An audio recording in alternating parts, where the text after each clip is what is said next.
Okay, so in this section it says give the quadrant and find the other trig functions if cosine of theta is negative 2/3 and theta is between 180 and 360 degrees. So, what do you do there? First thing to do is put the little grid in to figure out what quadrant the angle is in. Now, you remember before we had this little code, a silly trig code.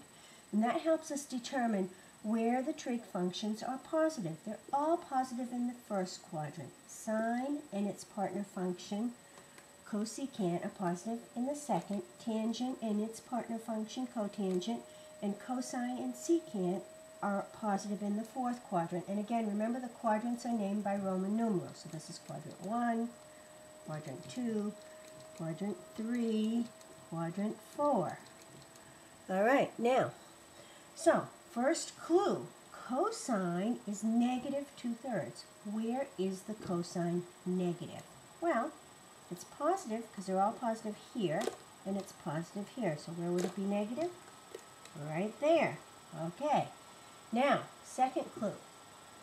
Theta is between 180 and 360. Well, this is 90, 180, 270, 360. So theta is between 180 and 360. It could be here and here. What quadrant do I have two checks? Third quadrant. So I know that this angle is now in the third quadrant. So I'm going to sketch it. In the third quadrant, I'm going to sketch a right triangle. Always drop your perpendicular to the x-axis. Now, if the cosine of that theta is 2/3, cosine is adjacent over hypotenuse, so that's 2, and there's the 3. Do you know where the negative goes? Here's 0, 0. Going this way is negative, so the 2 gets the negative. Another rule, hypotenuse is always positive. I need to find this missing side. Well, you know Pythagorean theorem, right? So let's call this x, and we know that negative 2 squared plus x squared equals 3 squared, correct? So 4 plus x squared equals 9, x squared equals 5, x equals plus or minus square root of 5. You with me on that? Can you see that? Okay, so plus or minus square root 5. How do I know whether to use the plus or minus? Going down, right, negative root 5.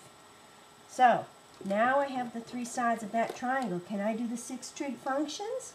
Sure you can. All right, sine of that theta, cosine of theta, tangent of theta, cosecant theta, secant theta, cotangent theta. When you're doing this for homework for me, make sure you write them in this form. Makes it easier for me to correct, and there's also some interesting stuff that happens. All right, the sine of this theta, so here's the theta, the sine, opposite over hypotenuse. So negative root 5 over 3. What's the cosine? Adjacent over hypotenuse, negative 2 over 3. All right, what is the tangent? Opposite over adjacent, so negative root 5 over 3. We got those done. Cosecant is reciprocal of sine, so it would be negative 3 over root 5. Again, if you rationalize it, it would be negative 3 root 5 over 5. Secant is the reciprocal of cosine, so negative 3 over 2.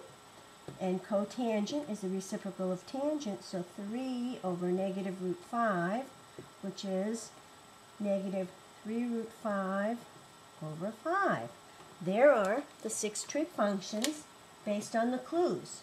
So when you're doing these, remember, first make a grid and use the information to put checks in what quadrants the angle could be in. One quadrant will get 2 checks based on your clues.